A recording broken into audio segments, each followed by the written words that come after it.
उसके ऊपर आप जरा बोलते रहे, मुझको पता चले आपको कितना याद है। पहली कुंज किसकी है?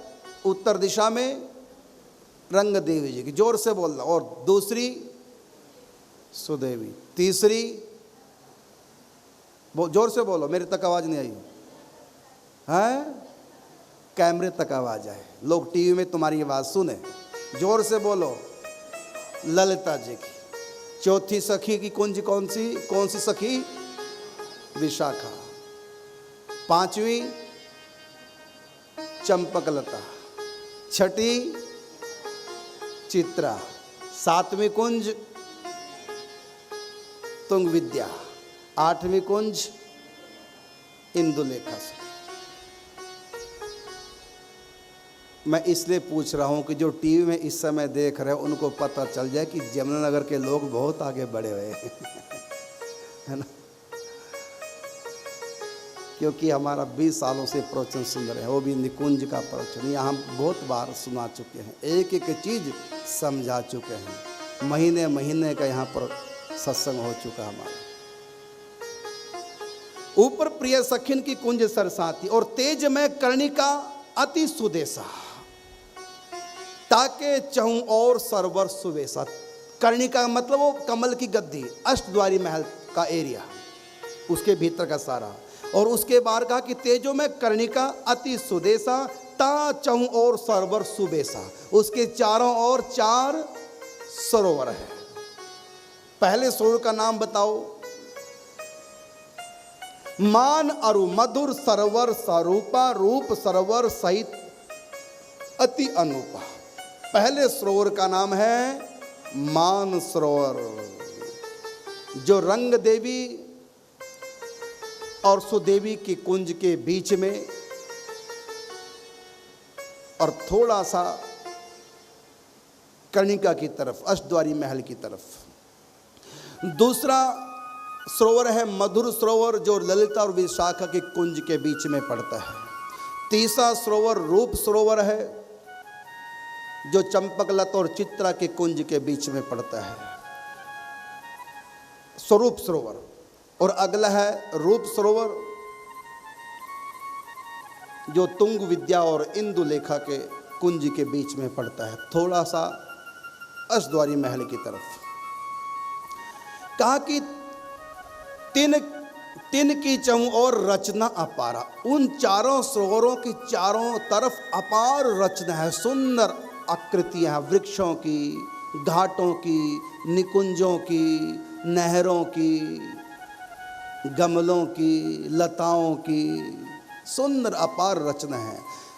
तिनकी चहु और रचना अपारा, नगिन करी घाट निर्मित सुधारा। नगों के घाट, मणियों के घाट हैं। धरती तो पूरे ब्रज की, निकुंज की, सोने की है, और यहाँ घाट जो निर्मित है वो किसके बने हैं? सोने के नहीं बल्कि मणियों के घाट बने। घाट का अर्थ क्या होता है? सीढ़ियाँ नहीं होता है, घाट अलग होते हैं, सीढ़ी अलग होती है। सीढ़ी वो जिससे उतरते हैं स्टेप बाय स्टेप, वो सीढ़ी है। और जहाँ से सीढ़ियाँ शुरू होती हैं, बाहर का प्लेटफार्म, जहाँ पर सब खड़े होते हैं, बैठ जाते हैं, वो प्लेटफार्म, प्लेटफार्म को घाट कहते हैं। और प्लेटफार्म से जब नीचे सरोवर में उतरते हैं, वो सीढ़ियाँ, वो सीढ़ी है। तो कहा कि नगनी करी घाट निर्मित सुधारा, सुंदर ढले हुए घाट, मणियों के द्वारा रचित घाट, अनेक प्रकार की मणियाँ, झिलमिल झिलमिल करती है मणियाँ। और सुबग सुठी सिद्धिन को अति प्रकाशा, जगमगही ज्योति उठ रहो उजासा।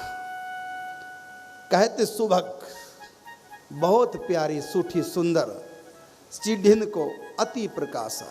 फिर प्लेटफार्म के बाद, घाट के बाद नीचे सीढ़ियाँ हैं, वो भी मणियों की हैं, उसमें से प्रकाश निकल रहा है। जगमगही ज्योति उठ रहे हो उजासा, प्रकाश स्वरूप वो सीढ़ियाँ हैं। नीचे जल, जल भी इंद्रधनुष रंग जैसे, जैसे आकाश में इंद्रधनुष आप देखते हैं बरसातों में, ऐसी लहरें उठती हैं जल से, इंद्रधनुष के रंगों की लहरें, कितने सुंदर लगती हैं।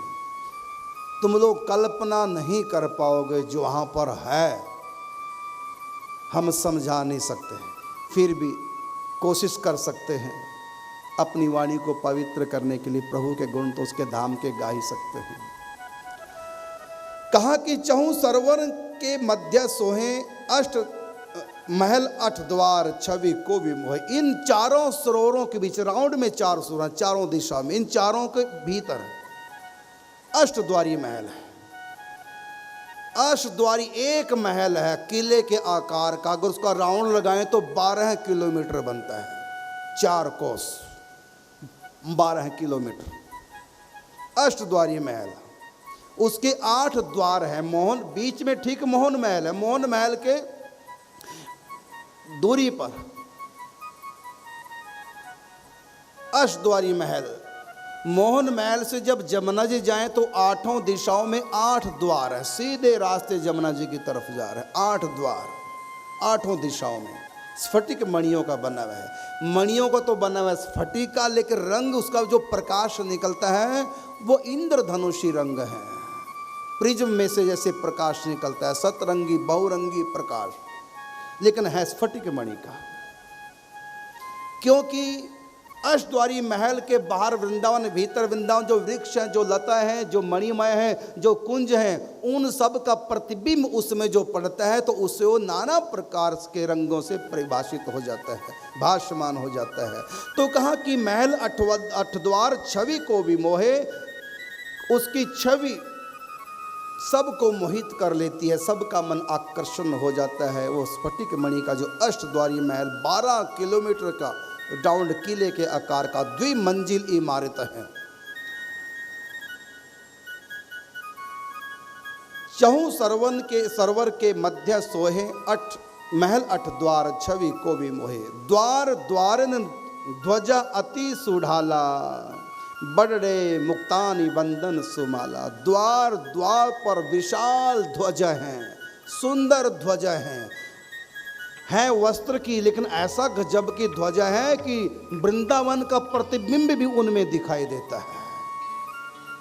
वृंदावन का प्रतिबिंब जैसे दर्पण में दिखाई देता है, ऐसी कपड़े का झंडे लहरा रहे, उसमें भी वृंदावन भीतर दिखता है। उसकी छवि दिखती है झंडों में भी, वहां की पताकों में। द्वार द्वारिन ध्वजा अति सुढाला, बड़ी सुंदर और बड़े मुक्तान बंधन सुमाला।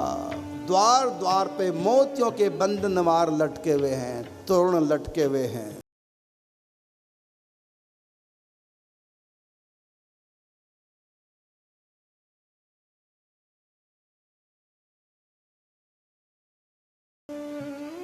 उस अष्टद्वारी महल के जो 8 द्वार हैं वो किसके बने हैं? कनक सुकपट, सोने के कपाट हैं। और शुभ घाट सो हैं, घाट वाले। घाट किसको बोलते हैं? आजकल तो घाट वाले दरवाजे है ही नहीं, पहले ज़माने में घाट वाले दरवाजे। अब भी कई लोगों को मैं यहाँ देखता हूँ द्वार घाट वाले होते हैं।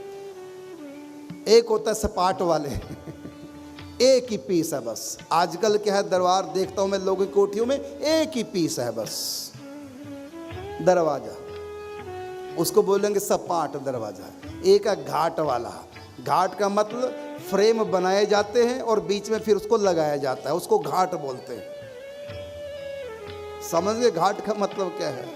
फ्रेम बना करके बीच में डिजाइनदार जब अलग से लगाया जाता है, उसके चारों तरफ फ्रेम ऐसे कई कई पीस जोड़ करके बनाया जाता है, उसको घाट के द्वार बोले जाते हैं। घाट का कपाट। आजकल है सपाट, सीधा सीधा एक ही पीस है।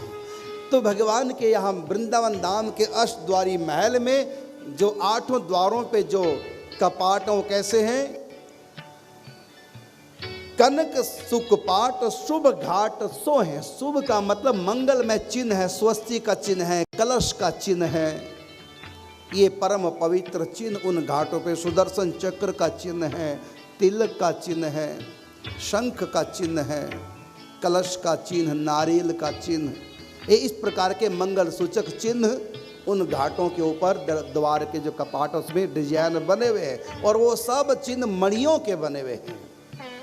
कनक सुकपाट शुभ घाट सोहे, निकर निकुधानी के जरित जो हैं। अनेक प्रकार के प्रकाशमान मणियाँ उन घाटों की कपाटों की सुंदरता को बढ़ा रही हैं। और जगर जगमगति अति ज्योत जिनकी, अमित द्युति धरन सम होत जिन तिनकी। जगर मगर जगमगर प्रकाश उन द्वारों से भी निकल रहे हैं। आप तो घरों की शोभा कभी कभी दिवाली पे या विवाह उत्सव में कैसे करते, तो लड़ियां लटकाते हैं, बल्बों की लड़ियां लटका देते हैं, उसमें से प्रकाश निकलता है। तो बाहर से प्रकाश दीवारों में टकराता है, तब थोड़ा सा रंगीन सा नजर आता है। लेकिन भगवान के धाम में दीवारें ही का अपना ही रंगीन प्रकाश है, वो खुद ही मणिमय दीवारें हैं। अलग से शोभा बढ़ाने की, सुंदरता की आवश्यकता न, स्वयं ही इतनी सुंदर दीवारें हैं। और गजब की बात है, ये तो अंदर का दृश्य है। अष्टद्वारी महल के गोल जो अष्टद्वारी महल है, ये तो उसके अंदर का दृश्य है। और बाहर तो बिल्कुल दर्पण की तरह है, उसमें जो दीवार है बाहर। और बाहर का जो वृंदावन का दृश्य है, जब उस पे दर्पण पे पड़ता, दीवार पे, बाह्य दीवार पे अष्टद्वारी महल की, तो दर्पण इतना स्वच्छ है, नहीं पता चलता कि दर्पण है, बल्कि उस दर्पण में जो वृंदावन की छवि दिखाई दे रही है, लगता है कि आगे तक वृंदावन ही है। और तो सखियां संभालती, नहीं तो प्रिया प्रीतम परस्पर प्रेम में ऐसे भी भोर रहते, टकराई जो है दीवार को, और तो सखियां अलर्ट रहती हमेशा, नहीं पता चलता। तो जगर जगमगति अति ज्योत जिनकी, अमित द्युति धरन समहोत जिनकी। अनंतानंत प्रकाशों को इकट्ठा पूंज किया जाए, तब भी वहां के प्रकाश के समान नहीं हो सकता। फटिक मणि भीति अति स्वच्छ जामे, भासे प्रतिबिंब सब और ठामे, सब ठोर जामे। बाहर की जो दीवार है अष्टद्वारी महल की, फटिक मणि भीति मतलब द्वार, फटिक मणि भीति अति स्वच्छ दर्पण, और भासे प्रतिबिंब सब ठोरता में। वृंदावन का प्रतिबिंब उस दीवार पे पड़ रहा है, अष्टद्वारी महल। और फिर कहा जो अष्टद्वारी महल है, जाजू महल के चौक बीच, ये जो किले के आकार का अष्टद्वारी महल, अष्टकोण महल है, इसका जो बीच का आंगन है, इस आंगन के बीच में जाजू महल के चौक बीच मणिमंडल रसपुंज, एक मणियों का गोल चबूतरा बना हुआ है। उस चबूतरे का नाम है रसपुंज। जाजू महल के चौक बीच मणिमंडल रसपुंज, ता चहुंदा सोहनी बनी अष्ट मोहिनी कुंज।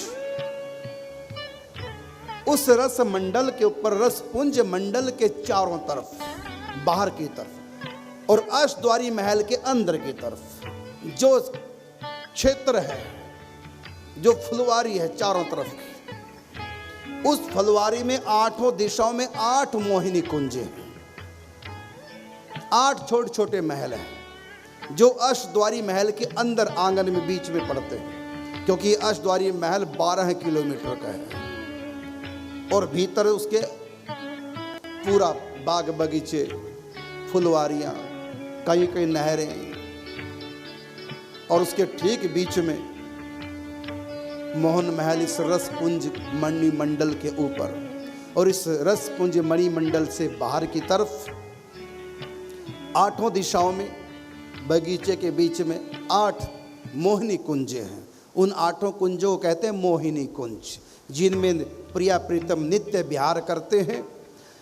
ता चहुंदा सोहनी बनी अष्ट मोहिनी कुंज, बड़ी सोहनी, सोहनी का मतलब सुंदर लगने वाली 8 कुंजें बनी हैं। और मंगल सैन प्रजंत लग सेवा सुख इन माही, मंगला आरती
प्रीतम का विवाह उत्सव होता है हर रोज।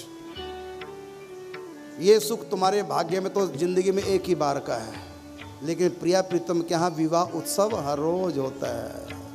ये नहीं खाली फॉर्मेलिटी होती है, सचमुच में होता है। प्रिया प्रीतम उस निकुंज में प्रवेश करते भूल जाते हैं कि हमने कभी एक दूसरे को देखा है। लगता है कि पहली बार देख रहे हैं। ठाकुर जी को लगता है कि मैं पहली बार देख रहा हूँ इनको। नाम पूछते, इनका नाम क्या? सखियां बताती है हमारी स्वामी, हमारी लाडली है, राधा इनका नाम है। उस निकुंज में जाकर के दोनों को लगता है ऐसा कि जैसे कि हम एक दूसरे को पहली बार देख रहे हैं।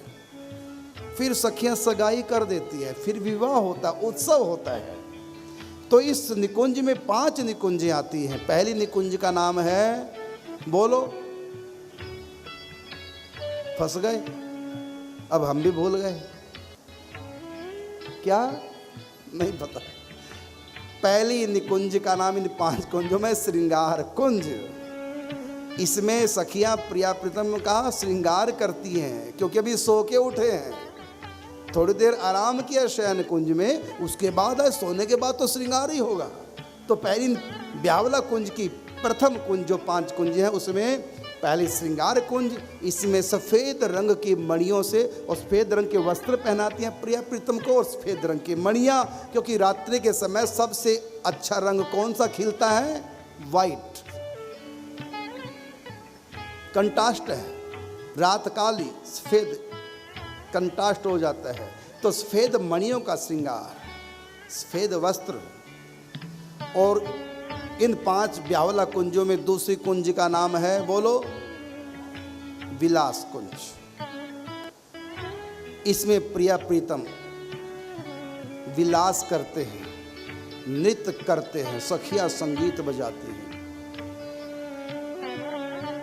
और फिर तीसरी, इसका रंग क्या है? बोलो, इसका रंग क्या है? नहीं जी, फंस गए। इसका रंग भी सफ़ेद ही है, चंद्रमा का रंग जैसा होता है। रात्रि देखो, पूर्णिमा का चंद्रमा चांद जैसा रंग होता है। ये 2 कुंजें कह लो सफ़ेद रंग की है, श्रृंगार कुंज और विलास। फिर ब्यावला कुंज की तीसरी कुंज का नाम है विवाह वेदी, जहाँ बनती है, जहाँ फेरे होते हैं, विवाह जहाँ संपन्न सखियाँ कराती हैं, ये विवाह कुंज है।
प्रत्येक एक प्रिय प्रमदागण संग। उस सिंहासन के ऊपर प्रिया प्रीतम राधा माधव विराजमान है।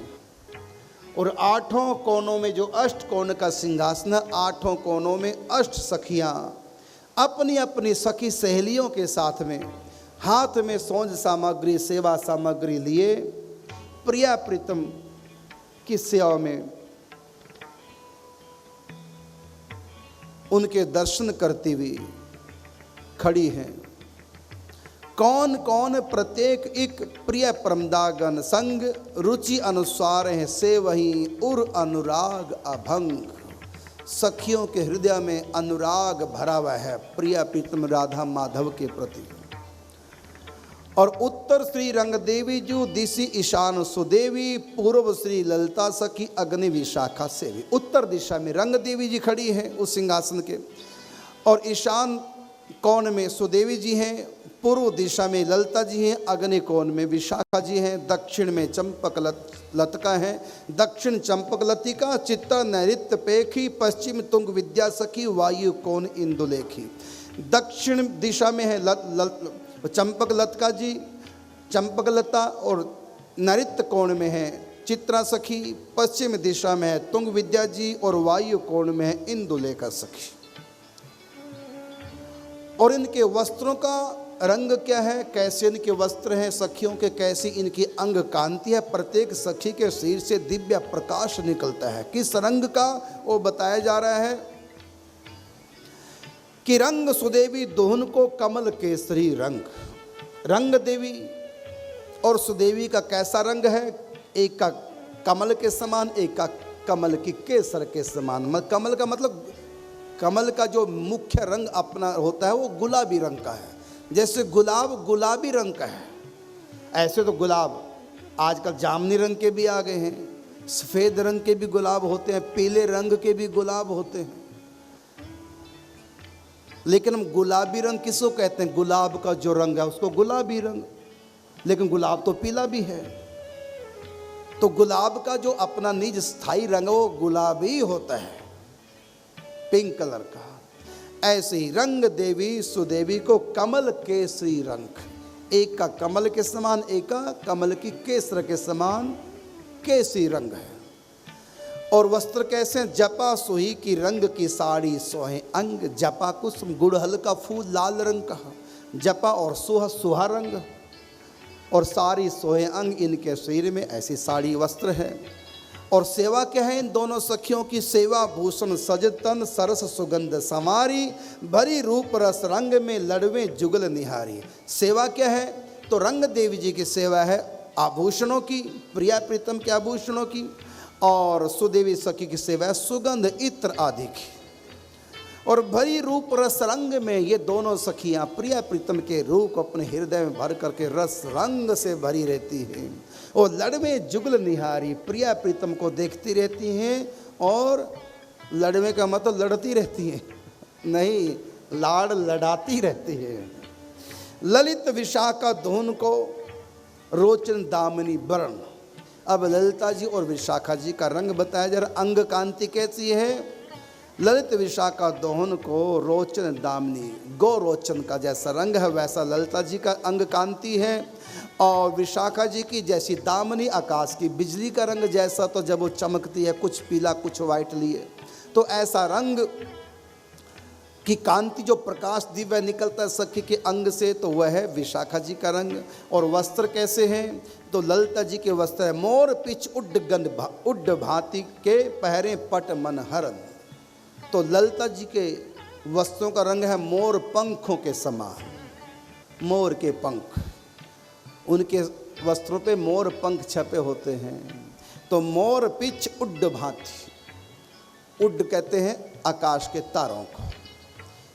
तो जैसे वस्त्र पहन रखे हैं विशाखा जी ने, एकदम गहरे नीले रंग के वस्त्र, और ऊपर स्टार स्टार बने हैं जैसे आकाश में तारे। यह है विशाखा जी के वस्त्रों का रंग। और पहरे पट मन हरण, ऐसे वस्त्र पहनती हैं, ऐसे वस्त्र है इनके कि मन का हरण हो जाए, मन इनके वस्त्रों को ही देखते रहे, इतने प्यारे वस्त्र हैं। और सेवा क्या है ललिता विशाखा जी की? तो बीड़ी बागे सेव में सावधान ए दोई। बीड़ी का मतलब पान बीड़े की सेवा ललिता जी के यूथ की ललिता जी की है, और बागे मतलब वस्त्र, वस्त्र की सेवा है विशाखा जी की। बीड़ी बागे सेव में सावधान है दोई, हमेशा तैयार रहती। जुगल रूप में पगी रही तन मन प्राण समोई। जुगल रूप प्रिया प्रीतम के रूप में भीगी रहती हैं, पगी रहती हैं, सनी रहती है।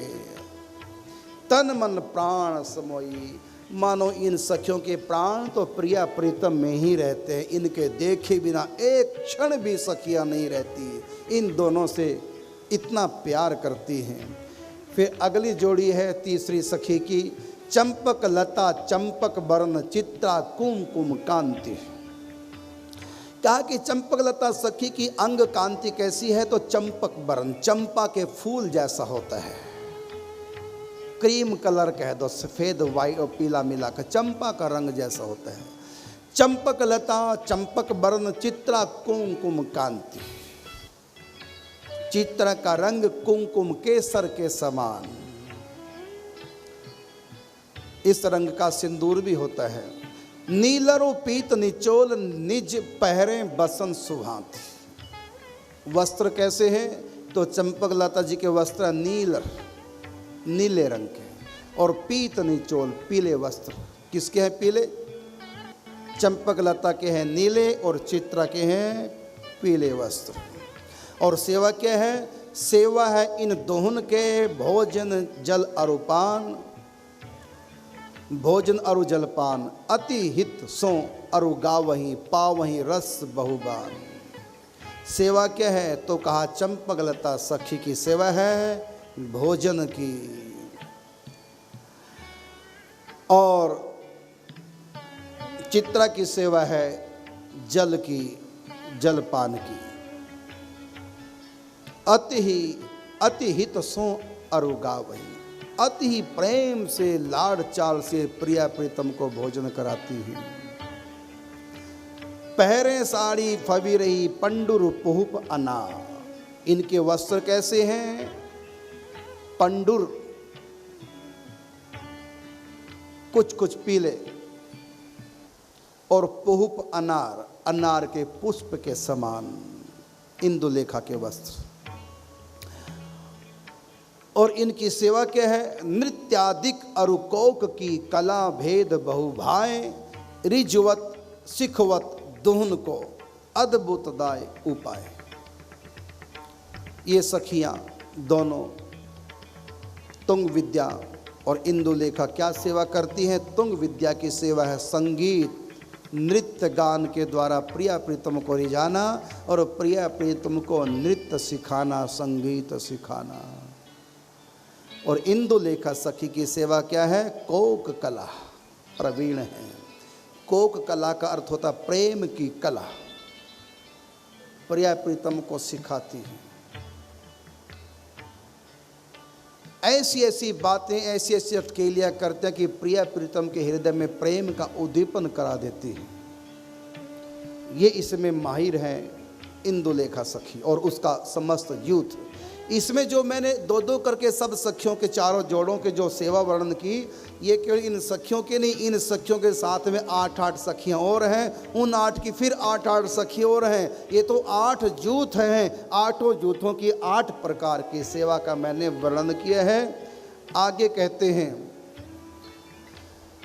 विविध भूमि के भेद हैं, विविध कुंज मनोरंजु, नित्य नित्य नई नई जहाँ स्रवत सुखमही संचु। कहते हैं 8 कुंज सखियों की, 8 मोहनी कुंज, ये मोहन महल और ये अष्टद्वारी महल, ये जो मैंने वर्णन किया है, हरिप्रिया सखी जी कहती हैं ये जो मैंने बताया है, कुंजें इतनी ही नहीं है जितनी मैंने बताई हैं। कहते हैं कि विविध भूमि के भेद हैं, विविध कुंज मनोरंज।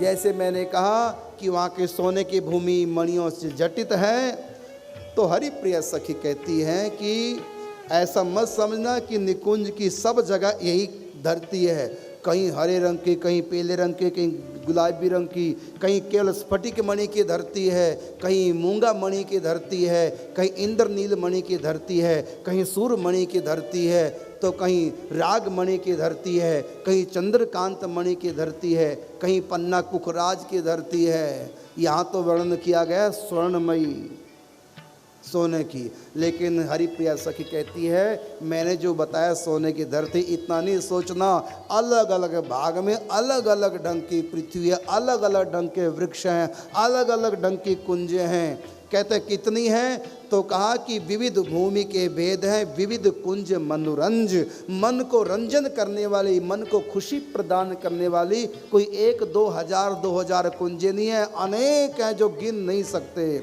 कहाँ फिर जब अनेक कुंजें हैं तो अनेक कैसे यार, 60 किलोमीटर में कितनी कुंजें, करोड़ 2 करोड़ अरब 10 अरब कुछ तो संख्या होगी, का अनंत है। काफी अनंत इसमें कैसे आ जाएंगी 60 किलोमीटर में, का कैसे आ जाएंगे, सुन लो।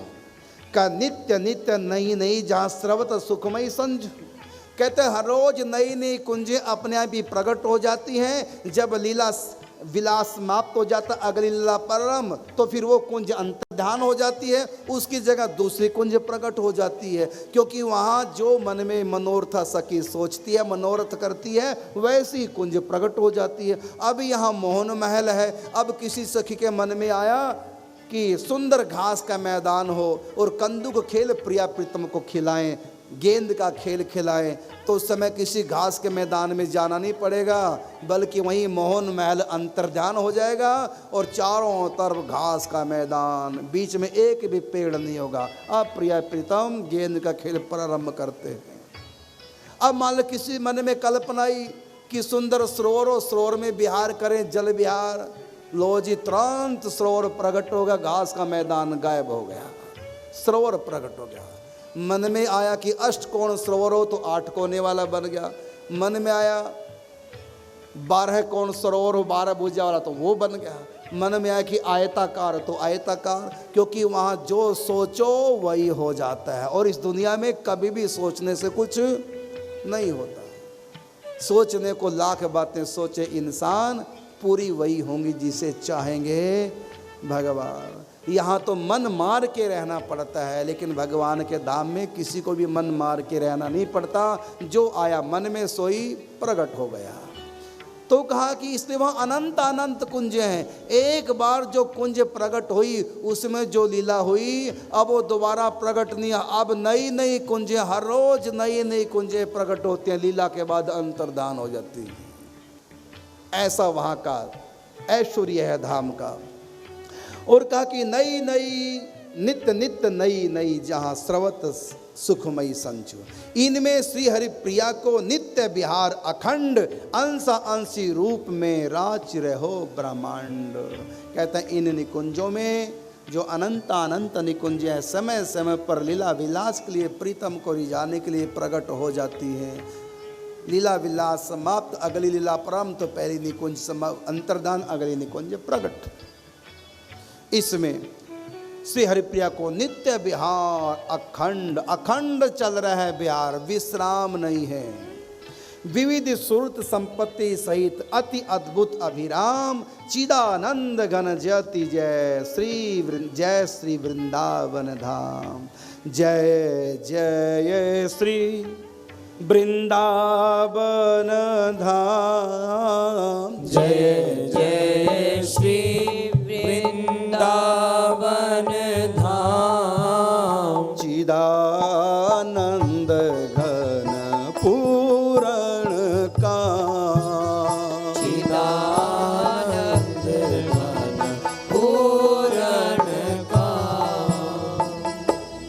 श्री हरिप्रिया सखी श्री हरि व्यास जी महाराज के रूप में प्रकट होकर ये जो लिख रही हैं, निकुंज का दृश्य खींच के हमारे बीच रख रहे हैं, किस लिए? जिसलिए कि सुन सुन करके साधकों के मन में लोभ पैदा हो जाए। वृंदावन धाम का लोभ जिसके भीतर पैदा हो गया, समझो कि रस का बीज बो दिया। इसलिए मैंने कहा था पहले दिन परसों ही कथा में, जिसने भी 8 दिन की कथा सुनी है, आज नहीं तो कल सखी भाव प्राप्त होगा। और अंत में इस निकुंज में, क्योंकि इसका जो लोभ है, निकुंज के सुनने के बाद जो निकुंज प्राप्ति का लोभ जगेगा, उस लोभ को वैकुंठ भी पूरा नहीं कर पाएगा। यदि भगवान के पार्षद आ जाएं, तुमको वैकुंठ ले जाएं, तुम्हारा वैकुंठ में भी मन नहीं लगेगा, नहीं मैं तो निकुंज में जाऊंगी। यहाँ तक कि गोलोक धाम में भी कहीं ले गए तुमको, वहाँ भी कहोगे नहीं हमको तो वृंदावन जाना है। वो लोभ तुमको तब तक तुम्हारे भीतर रहेगा जब तक वहाँ वृंदावन में कहीं तुमको चैन से बैठने नहीं देंगे, नहीं लगेगा मन कहीं। इसलिए इस वृंदावन का वर्णन किया गया है, जिससे कि सुन करके साधकों में लोभ जगे। फिर क्या मुक्ति? मुक्ति क्या करेगी? मुक्ति में तो कुछ भी नहीं, शांत रस है। ये प्रेम रस, ये आनंद नहीं मुक्ति में, ये रूप नहीं, ये अनद नाद का सुख नहीं, ठाकुर जी की बंसी नहीं। वृंदावन में 4 ऐसी चीजें हैं जो और भगवान श्री कृष्ण के रूप है ना, वहाँ भी ये 4 चीजें नहीं हैं। अनेक अवतार भगवान ने लिए, अनंत अवतार हैं भगवान के। भागवत में तो केवल 24 का वर्णन आया है, 24 नहीं है, अरबों खरबों अवतार हैं भगवान के, कोई गणना नहीं कर सकता। और सब अवतार आज भी हैं, वर्तमान में परव्योम में स्थित हैं। सब भगवान श्री कृष्ण है, उसके अलावा कोई दूसरे की सत्ता नहीं है। लेकिन ये 4 बातें केवल यहाँ हैं जो किसी भी अवतार में नहीं है। वो 4 बातें कौन कौन सी? एक तो रूप माधुरी, इतना सुंदर रूप जो निकुंज बिहारी का वृंदावन में राधा के जो श्री कृष्ण है उनका जो स्वरूप है सुंदर, वो सुंदर स्वरूप भगवान का किसी भी अवतार में नहीं है। यशोदा के पास भी कृष्ण है, गोपियों के पास भी कृष्ण है, सखियों के पास कृष्ण है, ग्वाल बालों के पास कृष्ण है, रुक्मिणी के पास भी कृष्ण है, अर्जुन के पास भी कृष्ण है, जितने भक्त उतने कृष्ण हैं। लेकिन राधा के पास जो स्वरूप है कृष्ण का, वो स्वरूप कहीं भी नहीं है। ये जो रूप माधुर्य है, ऐसा रूप भगवान का किसी के साथ नहीं है, क्योंकि सब जगह भाव के अनुसार हैं और यहाँ महाभाव निज स्वरूप में भगवान है। इसलिए रूप माधुरी, वेणु माधुरी, लीला माधुरी और प्रेम माधुरी, ऐसा प्रेम भगवान ने कहीं नहीं किया जो निकुंज में करते हैं। ऐसा रूप कहीं प्रकट नहीं किया जो निकुंज में है। ऐसी बंसी कहीं नहीं बजती जो निकुंज में है। और ऐसी प्रेममयी लीलाएं कहीं नहीं होती जो निकुंज में है। शुद्ध प्रेम की लीलाएं तो अवतार काल में भगवान ने प्रेम की, लेकिन उन लीलाओं में ऐश्वर्या का मिश्रण करना पड़ता है भगवान को। जैसे जन्मती बच्चे को यदि माँ का दूध नहीं उसको मिलता, उसको शुद्ध दूध हम गाय का भैंस का नहीं पिला सकते क्योंकि वो पचा नहीं सकता, तो क्या करते हैं उसमें पानी मिला देते हैं। तो और जगह तो पानी मिलाया हुआ भगवान का रूप है, शुद्ध नहीं है। शुद्ध रूप तो निकुंज में लीलारत है। ये निकुंज में प्रेम माधुरी, रूप माधुरी, वेणु माधुरी, ये लीला माधुरी, ये 4 माधुरी है, 4 तरह की लीलाएं ये केवल ब्रज में, इसमें निकुंज में है, और कहीं भगवान नहीं करते। क्यों? क्योंकि इन 4 का मूल कारण है महाभाव रूपणी राधा रानी। ये वृंदावन राधा रानी का है, ये प्रेम की अधिष्ठात्री देवी। वहाँ पर परमात्मा अपने निज स्वरूप में निवास करते हैं, और जगह फिर भक्तों के भाव के अनुसार रूप बना करके भक्तों के साथ खेल करते हैं। कहे जोड़ी कैसी मोहन मोहन महल में, श्यामा श्याम स्वरूप, दुल्हनी दुल्हा मिली दो करत विहार अनूप। राधा कृष्ण का परस्पर क्या संबंध है ये बताया गया। ये जो विहार करते हैं प्रिया प्रीतम निकुंज में, किस रिश्ते से? क्योंकि 2 व्यक्ति जब भी प्रेम करते हैं उन दोनों के बीच में कोई रिश्ता होता है, उस रिश्ते को लेकर प्रेम होता है। स्त्री पुरुष तो भाई बहन भी हैं, और स्त्री पुरुष माँ बेटा भी हैं, और स्त्री पुरुष पति पत्नी भी हैं, हैं तो ये सब तीनों स्त्री पुरुष ही, और तीनों परस्पर प्यार भी करते हैं, भाई बहन भी प्यार करते हैं, माँ बेटा भी परस्पर प्यार करते हैं, पति पत्नी भी परस्पर प्यार करते हैं। तो इन प्यारों में अलग अलग प्यार हैं। सब जगह जोड़ियाँ स्त्री पुरुष की, भाई बहन, माँ बेटा, या बाप बेटी, या पति पत्नी, हैं सब स्त्री पुरुष ही है। ये स्त्री पुरुष की जोड़ियाँ हैं, लेकिन इनमें प्यार सब जगह अलग अलग ढंग का होता है। अब मेरा आप लोगों से प्रश्न है, आप लोगों से क्या प्रश्न करूं, आप तो सब जानते हैं, क्योंकि बहुत बार आप लोग सुन चुके हैं, इसलिए पूछना नहीं। लेकिन जो मुझको टीवी के माध्यम से इस समय सुन रहे हैं, उनसे मेरा प्रश्न है, यहाँ बैठे हुए लोगों से नहीं। जो टीवी के माध्यम से मुझको इस समय सुन रहे हैं, फेसबुक या यूट्यूब चैनल के माध्यम से मुझको सुन रहे हैं, कि राधा कृष्ण स्त्री पुरुष है।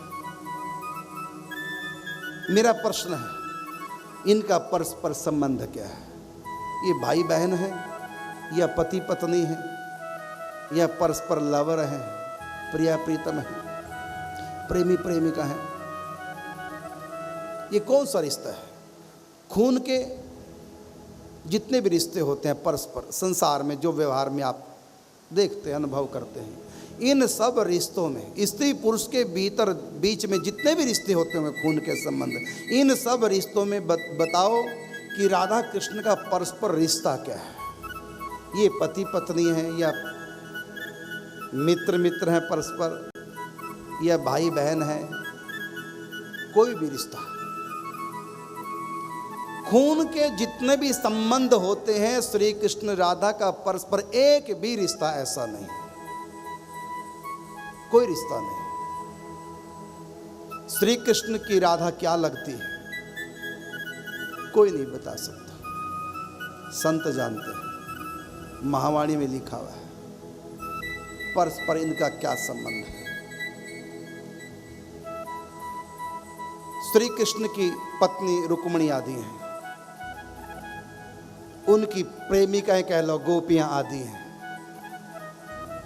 राधा से ना गोपियों जैसा संबंध है, प्रेमिका वाला संबंध नहीं। गोपी कृष्ण कौन है? ये प्रियतम है गोपियां, श्री कृष्ण प्रियतम है, ये प्रिया प्रीतम है गोपी कृष्ण।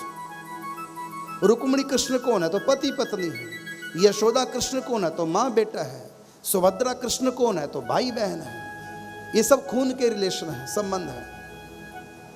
लेकिन राधा कृष्ण का परस्पर क्या रिश्ता है? सुनो,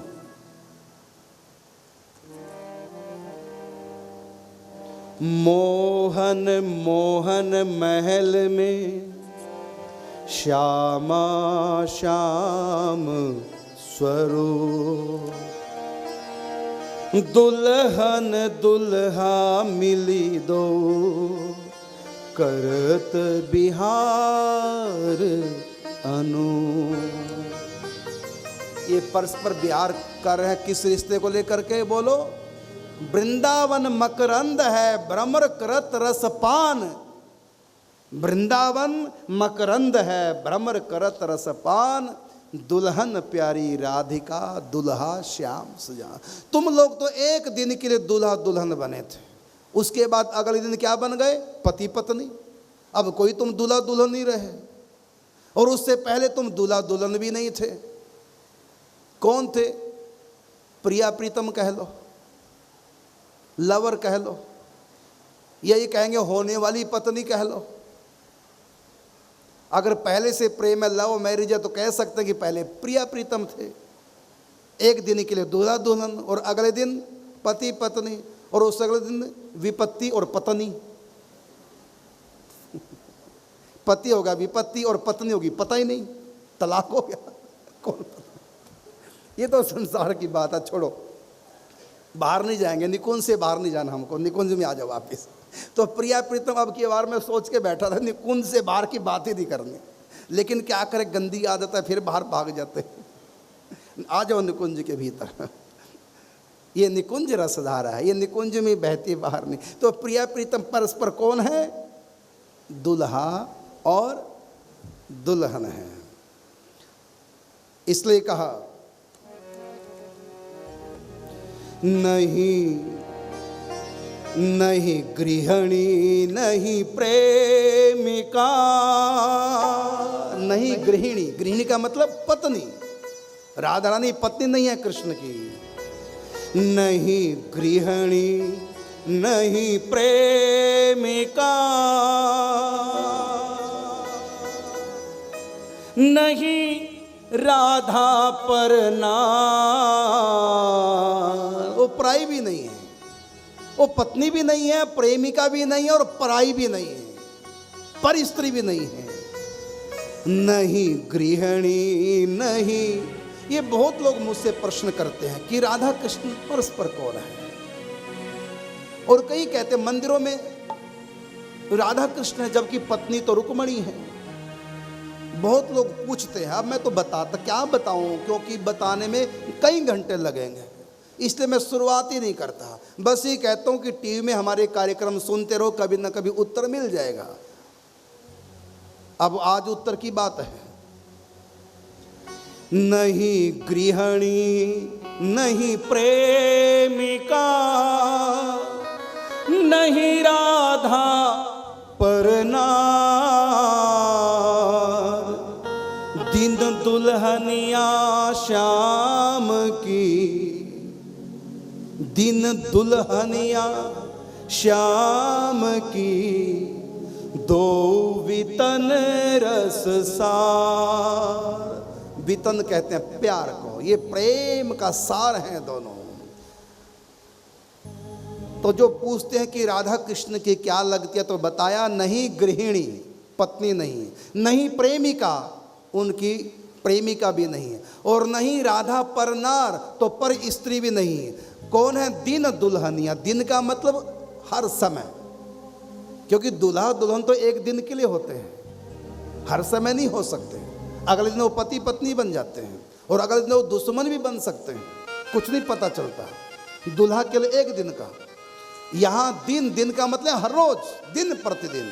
दिन दुल्हनिया श्याम की और दो वितन रस सार, दोनों प्रेम का सार हैं। मतलब और संसार के लिए ये दूल्हा दुल्हन संसार की तरह नहीं है, जो पति पत्नी बनने के लिए दूल्हा दुल्हन बना जाता है।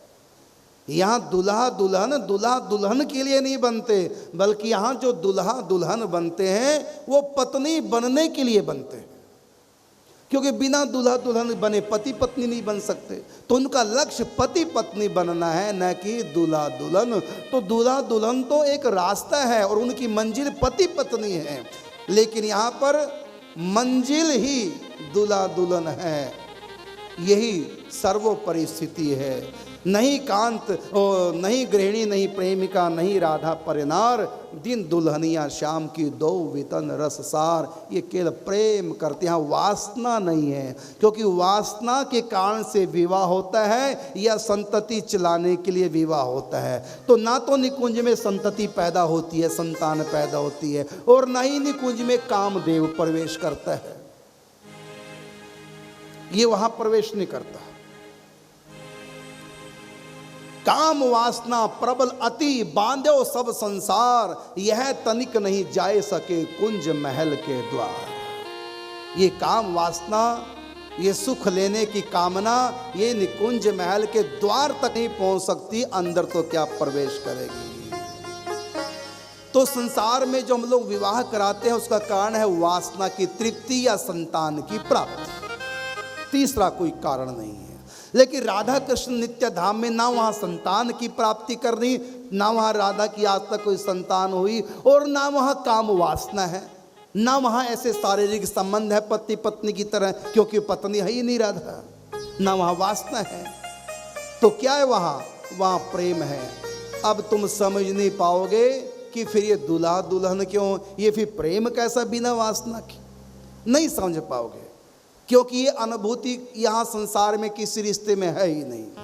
श्री कृष्ण कौन है राधा रानी के? कहा नहीं कांत प्रियतम नहीं, कांत का मतलब पति होता है, श्री कृष्ण पति नहीं है राधा के। नहीं कांत प्रियतम नहीं, प्रेमी भी नहीं है, प्रियतम भी नहीं। नहीं कांत प्रियतम नहीं, कृष्ण पुरुष नहीं, कृष्ण पुरुष नहीं जार, जार पुरुष कहते हैं पर पुरुष को। तो श्री कृष्ण राधा के लिए पर पुरुष भी नहीं, जार पुरुष भी नहीं है, उनका अपना है। लेकिन अपना है तो क्या है, कहा कि नहीं कांत प्रियतम नहीं, कृष्ण पुरुष नहीं जार, दिन दुल्हा श्री राधिका जोड़ी अनादि उदार। ये जोड़ी अनादि है, ऐसा नहीं कि कभी अलग अलग थे फिर दूल्हा बने, नहीं, ये सदा से दूल्हा दुल्हन है और सदा दूल्हा दुल्हन ही रहेंगे। और ये आपको नहीं पता, जब दूल्हा किसी को बनाते हैं उसके सिर पर मोर बांधते हैं। सर का जो मुकुट होता है दूल्हा का, उसको मोर कहते हैं। मोर क्यों कहते हैं, क्योंकि उसके सिर के ऊपर मोर पंख लगाया जाता है। अब तो पता नहीं किस किस का पंख डाल लेते हैं, नहीं तो मोर पंख का नियम है, तो मोर पंख लगाया जाता है। तो राम जी ने एक बार मोर पंख लगाया, रामायण में पढ़ो आप। जब राम जी जनकपुर गए, वहाँ विवाह, दूल्हा बने ठाकुर जी विवाह के लिए, तो वहाँ पर मोर पंख ठाकुर जी ने लगाया, राम जी ने मोर पंख लगाया, दूल्हा दुल्हन बन गए राम जी।